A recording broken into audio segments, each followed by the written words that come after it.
Hey everyone, welcome back to my channel. My name is Elsie, and today we are solely going to be looking at my family's financial goals for 2022, and perhaps most importantly, and the reason why you're here, we are going to be looking at the one financial goal for the end of the year that I want to make sure is on your list because I know for me personally, this one seems to sneak up on me somehow every year, even though I know it's coming, and in the back of my mind, I know I'm going to have to pay for it.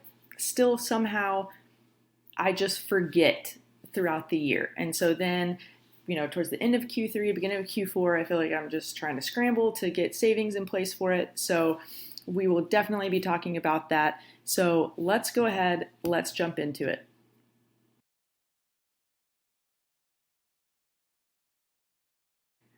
Okay, let's jump right into it. So as you can see, my family has had a few different financial goals this year. And the first one that we're going to talk about is home and roof repair. So for this one, we set a goal of $16,000, which was very ambitious. And we actually had a few other things that came up throughout the year that caused us to essentially put this one by the wayside a little bit. But as it currently stands, we have $2,389 saved for this goal, which comes out to 14.90% of the way there. I wish that this was higher right now, but as we'll talk about in a minute, stuff comes up throughout the year that you can't plan for, and so we definitely shifted savings goals to other places. But in 2023, this will definitely be back on our radar. We want to make sure that this fund is much beefier than it currently is because we have a 20-year-old roof, we have a 20-year-old HVAC system. We definitely have some bigger home expenses coming within the next couple of years, and we want to make sure that we plan appropriately for those expenses when they happen so that we're not stressed and panicked wondering how we're going to pay for them. Now, the next goal was our Roth IRAs. So I have a Roth IRA and so does my husband. In 2022, the total amount that we could contribute was $12,000. So $6,000 to mine, $6,000 to his.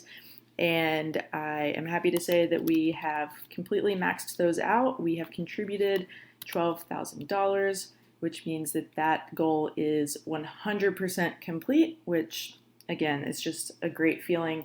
We wanted to complete that by August 2022, and we did. We stayed on track with that goal, which was very good.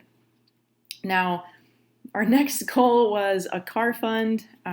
We had planned to save a little more slowly for this goal and just do it over time. And as these things go, my husband was rear-ended by a semi on the interstate coming home from work one day.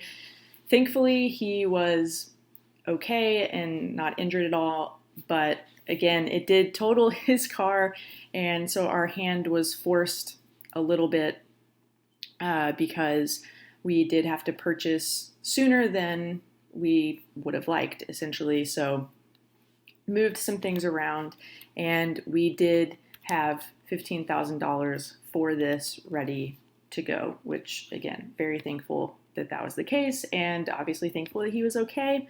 So we did buy our car in April, and we've loved it. It's been a dream to drive, even though we do still have a car loan. I know personal finance community is gonna roast me for that one, but I do plan to do a more in-depth video specifically talking about that. And personal finance is personal. Go figure.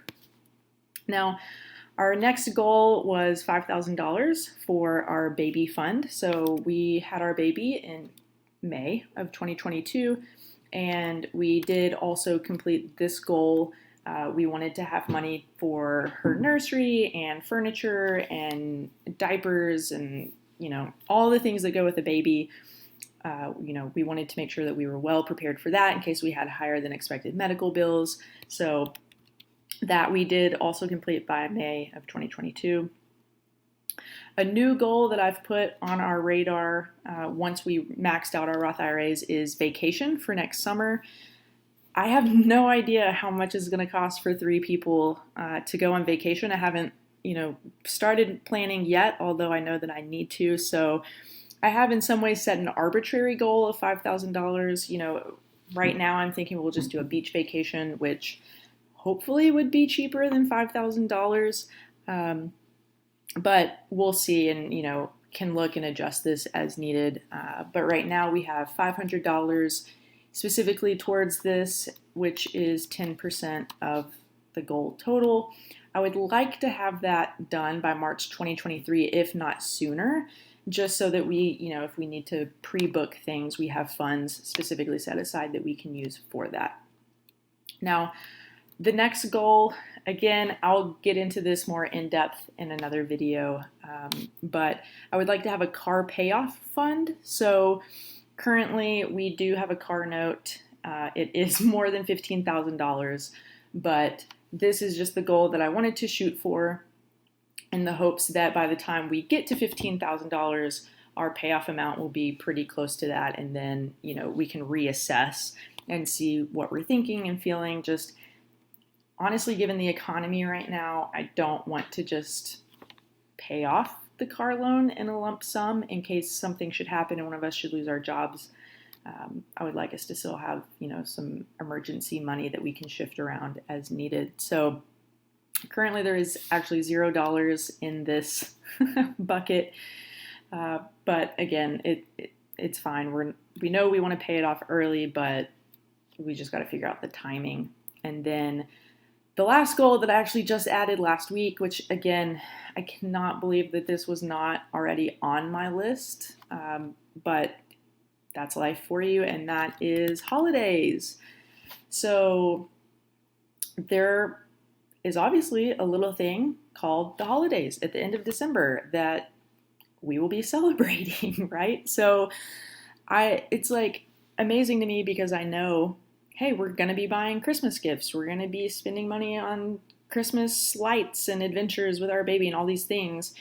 And yet I just had not made this a goal for us to save for. So last month, my husband received a very unexpected bonus at work, and we put some of that money actually towards this goal, which was very fortuitous for us.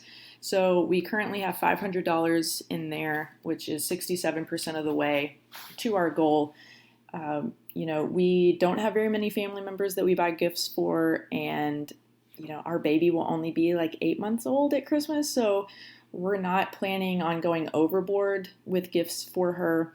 She's also the only grandchild currently, so I'm thinking like between both of our families, she will be more than taken care of. I have no doubts about that. So, our plan right now is to hopefully put $250 more in here this month, and then, by the beginning of November, have it completed, so that we can, hit the ground running with gift buying and stuff, because I'm also a procrastinator. So I have not started Christmas shopping yet. Maybe you all can relate. But yeah, let me know, like, do you all have holiday money worked into your budgets? Like, is that a thing that in like June, like, okay, go ahead and make this a line item? Or do you save for the holidays starting like January? Like, what's your all's plan? Let me know. I might need to basically steal what you do so that next year I don't find myself in this situation. But anyways, I'll keep you all updated on our progress. Like I said, I do want to do a more in-depth video all about the car that we bought and, the auto loan that we still have out on that. But overall, I feel like we have done pretty good on our goals this year, just given all of the expenses that we've had this year. It's just felt like a very, very expensive year. So that's where we're at. If you want to share some of your financial goals down in the comments, I would love to see what you all are saving for and cheer you on. But until the next time, hope you all have a great week.